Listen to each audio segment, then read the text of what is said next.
Hey guys, welcome to this week's podcast episode where I interview entrepreneurs, authors, influencers, and people on the cutting edge for the audience. And today I'm really happy to have Steve Selengut, and he comes from the financial services industry, and he is known as the income independence coach, which I love, severing the relationship between time and money. He's also the author of Retirement Money Secrets, which you can see in the background if you're on YouTube or on video.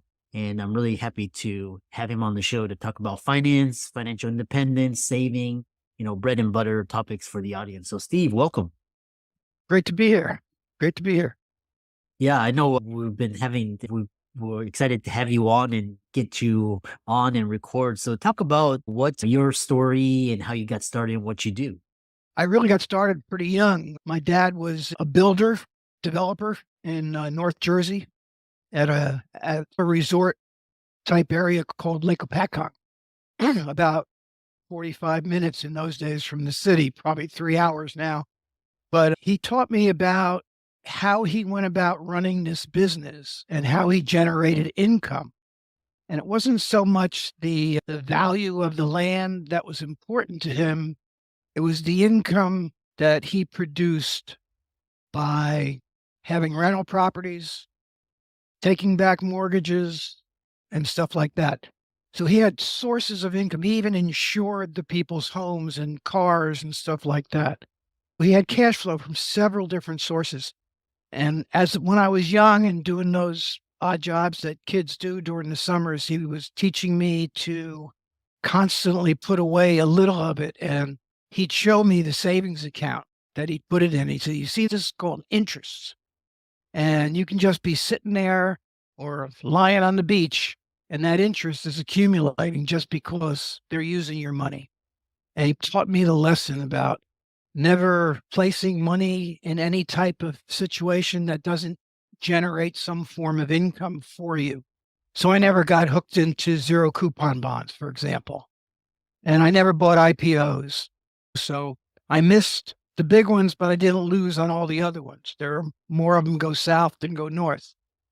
So I was taught very quickly about that. And when I was 25, I got the unused tuition payments from my college savings and the results of investing all this money I was giving him to invest for me over the years. And it turned out it was quite a substantial sum back in 1970 when I was 25. So I invested this and I learned how to trade, and I looked at the charts and I saw the volatility in the securities and the dividends coming in. And I started trading and only trading these upper echelon securities like Exxon and IBM and Xerox at the time and Pfizer, all the big name type securities you would think of.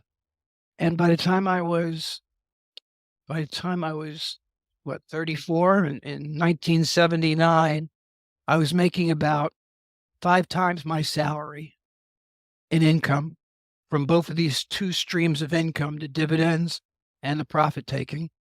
And I quit my job in New York and I said goodbye, and I stopped paying all the costs of commuting. And I lassoed 2 of my closest friends and showed them my picture and said, "Look, this is what I did for my portfolios. Let me do this for you." And they agreed. So I started business with 2 clients, maybe $50,000, $60,000 under management back in 79. And I sold my business last year when I had about 110 million under management. So that's the story. Now I try to teach other people how to make money with their investments. So I look at their portfolios. I say, "You're making 2.5%, 3%. You should be making closer to 10% in the current interest rate environment. And I can get you there." That's about it. That's the story. That's the story. Yeah, I love that. And what's interesting is because I'm a Gen X millennial and I talk to a lot of millennials and Gen Z, and there's a lot of different concepts and there's a lot of different things that they'll take a little bit more risk. But one thing I want to ask you is what was interesting is this: my grandparents, they were saying bank on Social Security. when you're 60 or whatever the Right. age is now. And then my parents were saying pensions and 401ks, bank on that. And now our generation is like, that's not going to work. Government's in too much debt, inflation. You talk about this idea of what's wrong with 4% annual withdrawal rule for 401ks. And that got me to thinking is if you do a 3 to 4%, it's like 30 to 40K a year. That's not going to be enough to sustain you. So talk about what's wrong with that. Well, the idea of people using 3 to 4% or more of their market value of their portfolios in retirement is a good estimate. It's not a bad idea. It's how they go about getting the 4% that is, to me, just totally not getting the job accomplished properly. I set up an account and it's yielding. Its income generation is well more than 6%. And I can do that in any environment. I was doing that just 2 years ago when interest rates were zero. It wasn't a problem. It's not a problem now. But Wall Street seems more to focus on market value of the securities. Let's throw it all in the stock market. The stock market grows better than the bond market. Uh-huh. We get paid on amount under management. So we want a growing market value. We'll sell 4% a year of a customer's assets to provide him with income, but our market value will probably still go up anyway because the market just does. But it doesn't do it every year. Mhm. If you remember 2022, so the market was down Yeah. 15% maybe. You also had to take out 4%. You had to sell securities to get the 4%. That might have caused some losses in itself, but your net loss was 19%. Now this year we've gone up 25%. But as of today, we're probably only 5% above where we were in the end of 2021. So almost 3 years of total 5%. That's less than 1% growth per year, or not really, less than 2% growth a year. But still, that means most people have had a net withdrawal of capital from their portfolios. My Mhm. portfolios during that period of time, my own personally, the ones I was managing up until May of last year, were generating close to double-digit income because of nature of things. And the securities, I use a different form of security. It's a different kind of fund. You all know, everybody knows about ETFs and mutual funds. And everybody also should know that ETFs and mutual funds contain all the individual equities that are in the stock market and all the individual corporate bonds, government bonds, municipal bonds, mortgages, real estate, all the other types of marketable securities are contained in some of those ETFs and mutual funds. So you don't need to be in the stock market to be in the stock market. You can be in funds. But there's one other fund that not too many people know about. And I don't know if you yourself have used them or not, or been introduced to them, but they've been around longer even than mutual funds. Oops. Oops. Can't have that. They've been around longer than mutual funds. I apologize. I always try to turn everything off. But so these closed-end funds that I'm talking about were developed in the early 1800s. I think they were probably developed in Europe, but it's hard to actually pinpoint it. But 30 years before mutual funds, they existed. Over 100 years before ETFs. ETFs are new. They were only started in the 90s. But these things are different. They contain the same securities as the other guys, but they're not market value focused. They're actually pass-through trusts. And you probably have a pass-through trust or two in your estate planning environment where the money's going to go on to the next generation and so on. Pass-through trusts are required by law to pay out 95% of the income that they make. So it differs from ETFs and mutual funds because their goals are to grow the market value. That's what they're concerned about for the most part. Closed-end funds, you're not going to see them grow in market value a lot. So you're never going to see them in 401k menus. You're never going to see them in a portfolio that's managed by a professional because they're not intended to grow. They're intended to produce income. And if I could, I could show you a list of 200 closed-end funds, individual closed-end funds that pay over 6% income to their shareholders. I could show you 40 or 50 municipal bonds that pay an average of 5%. And they're just not very well known, but they exist. They've been around for decades. They're consistent, they're safe, they're conservative, and you can invest in almost anything you want to and reap that kind of an income as a benefit.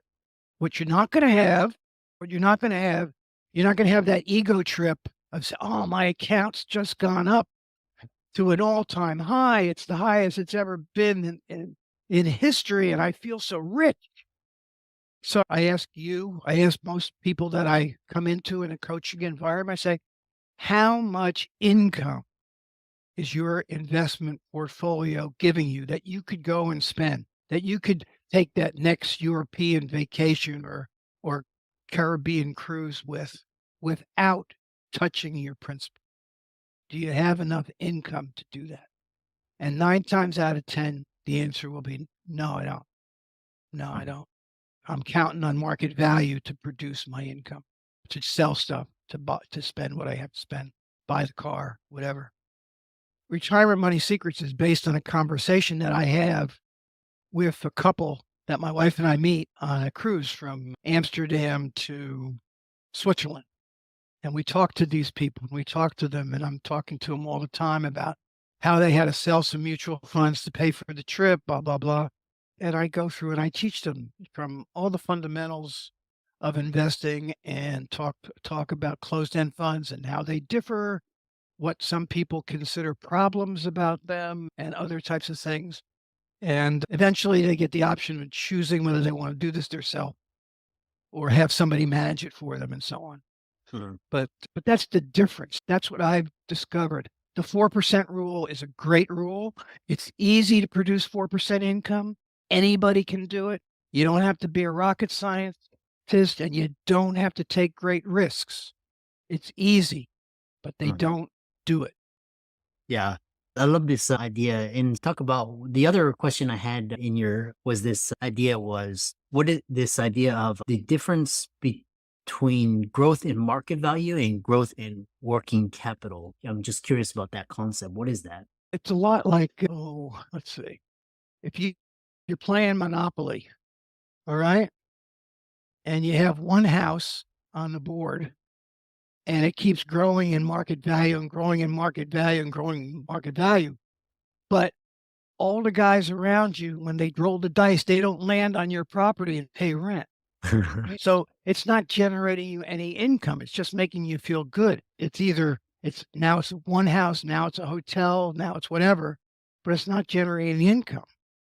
With market value, when that first house goes up in price, you sell it and you now have 2 houses on different properties and you try to rent them. And then as this continues and you take more and more profits, you're adding more and more productive entities to your portfolio that are generating income. Like with closed-end funds, I own 200 different closed-end funds, each of them an average yield of 9% right now.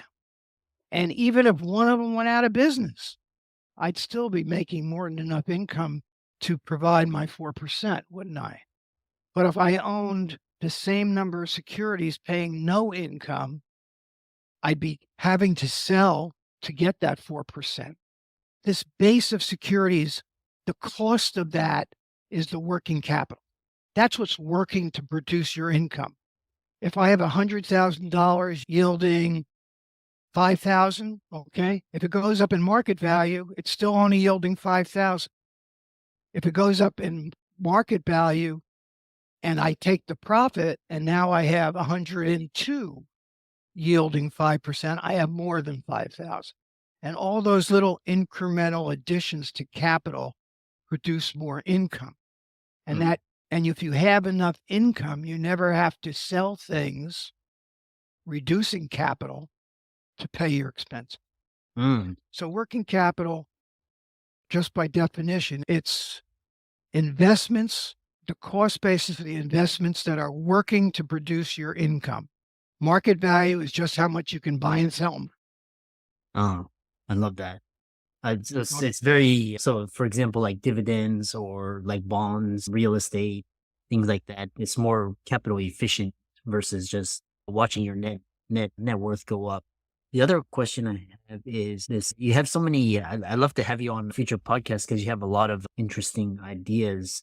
And so, talk about this idea of this income independence and what that means, and especially in today's climate, jobs are not going to save you anymore. So, what is this idea of income? Income independent is when you get to that point where you can say, you can make this particular statement. Doesn't matter what happens in the stock market. It can go up, it can go down, doesn't matter. Interest rates can go up or they can go down, doesn't matter. My income will stay the same or close to the same. And if I don't spend more than I make from that income, Uh-huh. I can continue to grow that income. That's income independence. Uh, That's not vulnerable to the winds of the market. Yeah, I mean, if you have an economic disaster where you're in a country that gets taken over by a dictator and they come in and they steal all your money, yeah, fine. Is that going to happen in the United States? We certainly hope not. And I'm not going to go any further than that politically, but the idea is that if if the money if your money is producing more income than you need to spend, that's income independence. And the wealthier you are, the higher you can set that, so that if you need to take a cruise or two every year, that's your threshold. You want to make enough income to do that. So if that means you don't have anything invested in Bitcoin because it doesn't pay any income, so be it. You have it invested in these closed-end funds that pay enough income so you can see the world. I've only got 3 more places on my bucket list. You know, I love how you said if you need to take a cruise, it's you like it's some people are like a cruise is a luxury, but and for the way you describe it, that's a it necessity. is to a point. It Yeah. is when you can't afford to do, you got 3 kids in college, Mhm. maybe you can't go on a cruise. Yeah. But when you're just finishing up paying your granddaughter's tuition, now you can afford to go on a cruise. So I've been, I'm almost, I'm a year and a month away from being 80.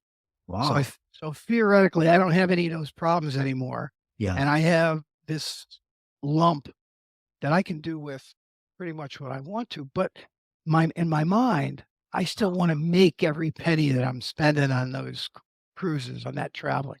I want that in income. Yeah. And with my portfolio generating what it does, I can do that. Yeah. Interesting. Rounding it out. So what are the common vehicles that you're interested in? I know particularly it sounds like equities and sounds like bonds. I'm not sure any insurance products or No insurance products. No, insurance is protection. And at my age, I really don't need that anymore. I've just cashed in all my old insurance policies. I think insurance is very necessary for young people Mhm. because if something happens, they don't want their wife to be saddled with this expense Mhm. if she isn't the actual primary money winner. I didn't mean to be sexist in that, but whatever your partner, if you want to take care of something, your children you want to take care of, that's what you Yeah. need. Yeah. But when your insurance are already, my son's already retired. My Yeah. daughter makes 6 figures salary with the company, so they don't need me anymore for Yeah. that. So life insurance is not important. Homeowners insurance, that's another story. I don't use any insurance or annuity products in my portfolios. I never did, even for the accounts I was managing. Yeah. It was always a split between growth purpose, which is equities, and Uh-huh. income purpose, which is stocks, bonds, mortgages, loans, blah, blah, blah, that type. Yeah. So yeah, there's a lot to choose from in those two big classes of securities. I've never done individ individually speculative stuff, Huh. uh, like futures. I've never even done options. I've Yeah. never felt the need for it, although I invest in closed-end funds that do covered calls, and I don't have any qualms about doing that. I Yeah. think covered calls are safe. I just never did them myself. But I can buy a closed-end fund that invests only in companies that produce real assets, silver, gold, plutonium, whatever those things are. But they'll own 60 or 70 or 100 companies Yeah. do that. So I have a diversified portfolio Mhm. of real asset type investments that are paying me 8 or 9% while I'm holding them. Yeah. And I don't hold things. I'm not a buy and holder. I treat my investment portfolio like I was running a department store, and every security is on a shelf. Yeah. And if somebody walks in the door, wants to pay my target profit, Uh-huh. and my target profit is like 5%. I'm not Oh. that I'm not greedy at all. Uh-huh. And if somebody comes in, they want to pay that, I sell it and I'll pick up another product because they're almost interchangeable parts. Yeah. 200 of them, they all pay like an average 9%. They're all different diversified portfolios. It's easy when you boil it down to that level Yeah. and think about it. The buy and hold mentality makes people fall in love with certain securities. Oh my God, I can't sell that. I love, oh, my Apple it's dear to my heart. It's more important than my children because it's gone up so much. How much does it pay you to keep it? Almost nothing. Yeah. Less than 1% dividend, perhaps. So I turn that into something that produces income for me that I can spend. Hmm. I'm not in love with any security I own. Everything is for sale. So how do you balance, because let's say you sell too early, and then let's say, like, I know people sell too early and it just keeps going and they miss out on all Uh, that.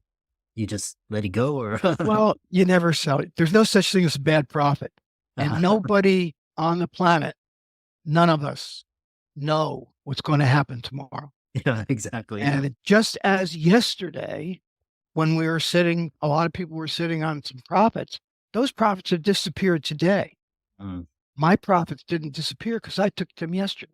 mm, And I took some more today, even though they weren't as much of a profit as they might have been yesterday. They were still profits. yeah, I took them today because I'm going to take that money and now yeah, I'm going to buy other things cheaper tomorrow. And then I'm going to sell. It's just like I'm running that store. yeah. I'm calling my supplier and he says, yeah, oh my God, prices are falling. I said, good. Give me some more of this, that, and the other thing while the prices are down, and I'll put them back on my shelves.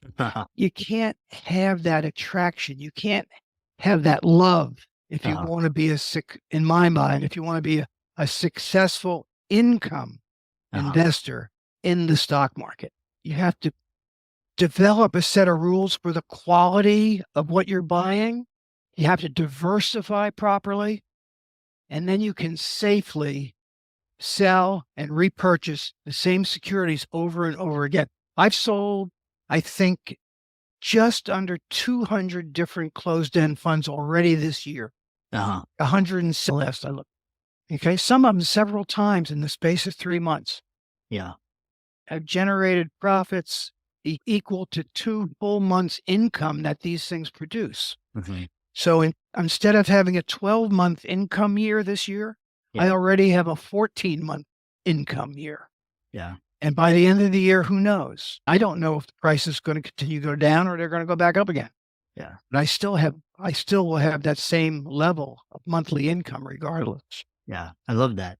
And the other question I have, I know we're running out on time, is this you mentioned Bitcoin earlier, and earlier on, like in the when it's early infancy, it was like almost like gambling, but now it's actually a lot of countries and people are looking at it. I know for the boomer generation, you may not need Bitcoin, but a lot of millennials and Gen Z, this is more efficient than gold, and I don't have to, like, it's digital. So what are your thoughts on this? Is not advice. They have this new ETF product. Well, I never do anything that I don't totally understand, Yeah. and I have no clue what's going on with Bitcoin, how it can be worth anything at all. Mhm. I don't equate it to gold. Mhm. And I never was a gold lover either because it's sitting there in my garage. I can't spend it. Yeah. I can't go to the pharmacy and say, "Here, give me my prescriptions." Right. So I've never been a fan of metals. I buy the companies that do it. You can buy Bitcoin now in an ETF, I understand. Yeah, Right yeah. now, there are no CEFs that I know of that have Bitcoin, and there's no Bitcoin investment I know of that pays dividends Yeah, yeah. or That's interest fun. or income of any kind. And I don't do anything like my dad told me when I was 13 years old, Right. do not do anything that doesn't pay you for the use of your money. Ah, I see. Interesting. And it's always worked for me. I've become a fairly wealthy individual without ever doing that kind of gambling or speculation. Yeah, I love that. When I go to a casino, I'd have $100 limit. I'll either make money or I'll lose $100, and that's it, you know? Yeah. How can people find you and check out your book and reach out to you, and reach out to you, pick your brain? That costs. Yeah, I know. Of course. Except for your listeners. Yeah, yeah. The book is cheap. It's at Amazon. It's at every place else you can get it. You can get it on the other ebook entities that just sell electronic copies. That's one way to reach me. And my Facebook groups are mentioned in there, and my website, which is theincomecoach.net. Uh-huh. And there you can read about what I do in my coaching capacity. I'll have Q&A sessions with you. I'll look at your existing portfolio and make suggestions, or I'll coach you in how to transition from your 3% environment to an 8 or 9% environment. Awesome. So Yeah. that's me. Yeah, I love that. And for all the audience out there, let's thank Steve for coming on. Check out his book. You want to reach out to him for coaching. All of his links will be in the show notes. And with that, thanks so much for coming on. My pleasure.